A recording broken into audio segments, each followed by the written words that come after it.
السلام علیکم ورحمۃ اللہ وبرکاتہ۔ دوستو، آپ سن رہے ہیں راشد رضا وائس۔ باب نمبر 7، عجائب القرآن، دنیا کی سب سے قیمتی گائے۔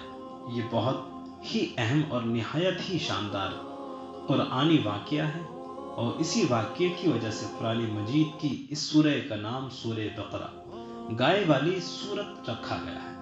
اس واقعے کا یہ ہے کہ بنی اسرائیل میں ایک بہت ہی نیک اور صالح بزرگ تھے، اور ان کا ایک ہی بچہ تھا جو نابالغ تھا، اور ان کے پاس فقط ایک گائے کی بچیا تھی۔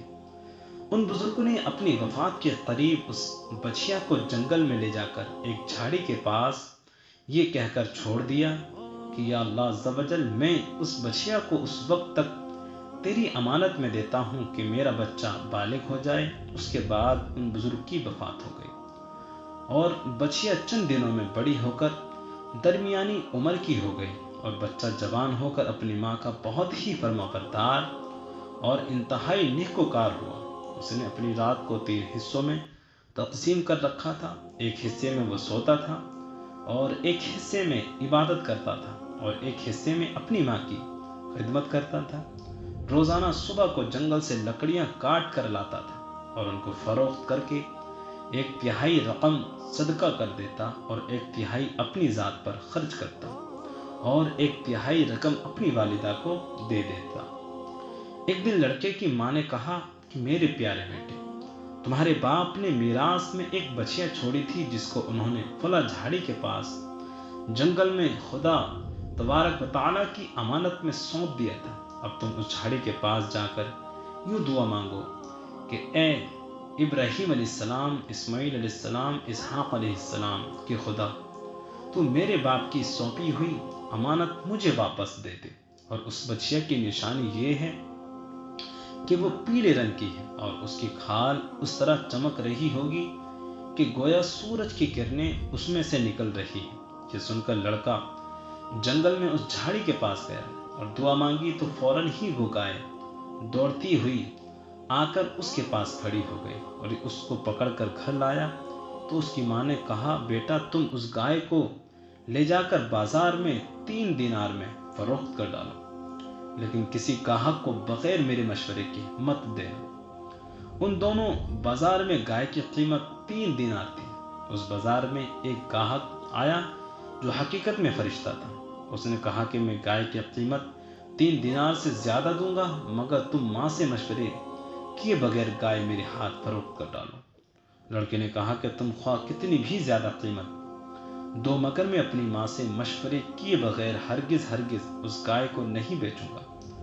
لڑکے نے ماں سے سارا ماجرا بیان کیا، تو ماں نے کہا کہ گاہک شاید کوئی فرشتہ ہو، تو اے بیٹے تم اس سے مشورہ کرو کہ ہم اس گائے کو ابھی فروخت کریں یا نہ کریں۔ چنانچہ اس لڑکے نے بازار میں جب اس گاہک سے مشورہ کیا تو اس نے کہا، ابھی تم اس گائے کو نہ فروخت کرو، آئندہ اس گائے کو حضرت موسیٰ علیہ السلام کے لوگ خریدیں گے تو تم اس گائے کے چمڑے میں سونا بھر کر اس کی قیمت طلب کرنا، تو وہ لوگ اتنی ہی قیمت دے کر خریدیں گے۔ چنانچہ چند ہی دنوں کے بعد بنی اسرائیل کے ایک بہت مالدار آدمی کو، جس کا نام عامل تھا، اس کے چچا کے دونوں لڑکوں نے اس کو قتل کر دیا، اور اس کی لاش کو ایک ویرانے میں ڈال دیا۔ صبح کو قاتل کی تلاش شروع ہوئی، مگر جب کوئی سراغ نہ ملا تو کچھ لوگ حضرت موسیٰ علیہ السلام کی خدمت میں حاضر ہوئے اور قاتل کا پتہ پوچھا، تو آپ نے فرمایا کہ تم لوگ ایک گائے ذبح کرو، اور اس کی زبان یا دم کی ہڈی سے لاش کو مارو، تو وہ زندہ ہو کر خود ہی اپنے قاتل کا نام بتا دے گی۔ یہ سن کر بنی اسرائیل نے گائے کے رنگ، اس کی عمر وغیرہ کے بارے میں بحث و قریت شروع کر دی، اور بالآخر جب وہ اچھی طرح سمجھ گئے کہ فلاں قسم کی گائے چاہے تو ایسی گائے کی تلاش شروع کر دی، یہاں تک کہ جب یہ لوگ اس لڑکے کی گائے کے پاس پہنچے تو ہو بہو یہ ایسے ہی گائے تھی جس کی ان لوگوں کو ضرورت تھی۔ چنانچہ ان لوگوں نے گائے کو اس کے چمڑے میں بھر کر سونا اس کی قیمت دے کر خریدا، اور ذبح کر کے اس کی زبان یا دم کی ہڈی سے مقتول کی لاش کو مارا، تو وہ زندہ ہو کر بول اٹھا کہ میرے قاتل میرے چچا کے دونوں لڑکے ہیں جنہوں نے میرے مال کے لالچ میں مجھ کو قتل کر دیا ہے۔ یہ بتا کر پھر وہ مر گیا۔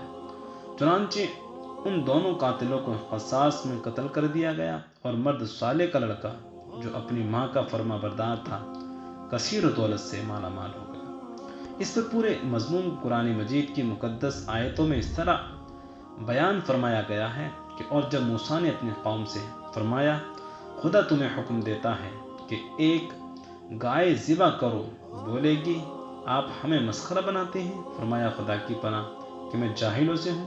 بولے اپنے رب سے دعا کیجیے کہ وہ ہمیں بتا دے گا گائے کیسی کہاں؟ وہ فرماتا ہے کہ وہ ایک گائے ہے، نہ بوڑھی اور نہ اوسر، بلکہ ان دونوں کے بیچ میں، تو کرو جس کا تمہیں حکم ہوتا ہے۔ بولے اپنے رب سے دعا کیجیے ہمیں بتا دے اس کا رنگ کیا ہے، کہاں؟ وہ فرماتا ہے وہ ایک پیلی گائے ہے جس کی رنگ نہٹ ہاتھی دیکھنے والوں کو خوشی دیتی ہے۔ بولے اپنے رب سے دعا کیجیے کہ ہمارے لیے صاف بیان کرے گا وہ گائے کیسی ہے۔ بے شک گاؤں میں ہم کو شیبہ پڑ گیا، اور اللہ چاہے تو ہم راہ پر جائیں گے۔ کہاں؟ وہ فرماتا ہے کہ وہ ایک گائے ہے جس سے خدمت نہیں لی جاتی، کہ زمین جوتے اور نہ کھیتی کو پانی دے، بے عیب ہے جس میں کوئی داغ نہیں۔ بولے اب آپ ٹھیک بات لائے تو اسے ذبح کیا، اور ذبح کرتے معلوم نہ ہوتے تھے، اور جب تم نے ایک خون کیا تو ایک دوسرے پر اس کی تہمت ڈالنے لگے، اور اللہ کو ظاہر کرنا تھا جو تم چھپاتے تھے۔ تو ہم نے فرمایا ان مقتول کو اس گائے کا ایک ٹکڑا مارو، اللہ یوں ہی مردے جلائے گا اور تمہیں اپنی نشانیاں دکھاتا ہے کہ کہیں تمہیں عقل ہو۔ اس واقعے سے بہت سی عبرت انگیز اور نصیحت خیز باتیں اور احکام معلوم ہوئے۔ ان میں سے چند یہ ہیں جو یاد رکھنے کے قابل ہیں۔ خدا کے نیک بندوں کے چھوڑے ہوئے مال میں بڑی خیر و برکت ہوتی ہے۔ دیکھ لو کہ اس مرد صالح نے صرف ایک بچیا چھوڑ کر وفات پائی تھی، مگر اللہ نے اس میں اتنی برکت عطا فرمائی کہ ان کے وارثوں کو ایک بچیا کے ذریعے بے شمار دولت مل گئی۔ نمبر 2، اس مرد صالح نے اولاد پر شفقت کرتے ہوئے بچیا کو اللہ کی امانت میں سونپا تھا، تو اس سے معلوم ہوا کہ اولاد پر شفقت رکھنا، اولاد کے لیے کچھ مال چھوڑنا جانا، یہ اللہ والوں کا طریقہ ہے۔ ماں باپ کی فرما برداری اور خدمت گزاری کرنے والوں کو خداوند کریم غیب سے بے شمار رزق کا سامان عطا فرما دیتا ہے۔ دیکھ لو کہ اس یتیم لڑکے کو ماں کی خدمت اور فرما برداری کی بدولت اللہ نے کس قدر صاحب مال اور خوشحال بنا دیا۔ خداوند قدوس کے احکام میں بحث اور قرید کرنا مصیبتوں کا سبب ہوا کرتا ہے۔ دیکھ لو بنی اسرائیل کو ایک گائے ذبح کرنے کا حکم ہوا تھا، وہ کوئی سی بھی ایک گائے ذبح کر دیتے تو فرض ادا ہو جاتا، مگر ان لوگوں نے جب بحث اور قرید شروع کر دی کہ کیسی گائے، کیسا رنگ، کتنی عمر، تو مصیبت میں پڑ گئے کہ انہیں ایک ایسی گائے ذبح کرنی پڑی جو بالکل نایاب تھی۔ اس لیے اس کی قیمت اتنی زیادہ ادا کرنی پڑی کہ دنیا میں کسی گائے کی اتنی قیمت نہ ہوئی، نہ آئندہ ہونے کی امید ہے۔ جو اپنا مال اللہ کی امانت میں سونپ دے، اللہ اس کی حفاظت فرماتا ہے اور اس میں بے حساب خیر و برکت عطا فرما دیتا ہے۔ جو اپنے اہل و عیال کو اللہ کے سپرد فرما دے، اللہ اس کی اہل و عیال کی ایسی پرورش فرماتا ہے جس کو کوئی سوچ بھی نہیں سکتا۔ نمبر 7، امیر المؤمنین حضرت علی نے فرمایا کہ جو پہلے رنگ کا جوتا پہنے گا، پیلے رنگ کا جوتا پہنے گا، وہ ہمیشہ خوش رہے گا اور اس کو غم بہت کم ہوگا، کیونکہ اللہ نے پیلی گائے کے لیے یہ فرمایا کہ تسر الناظرین، کہ وہ دیکھنے والوں کو خوش کر دیتی ہے۔ نمبر 8، اس سے معلوم ہوا کہ قربانی کا جانور جس قدر بھی زیادہ بے عیب اور خوبصورت اور قیمتی ہو، اسی قدر زیادہ بہتر ہے۔ تو دوستو یہ تھا باب نمبر 7۔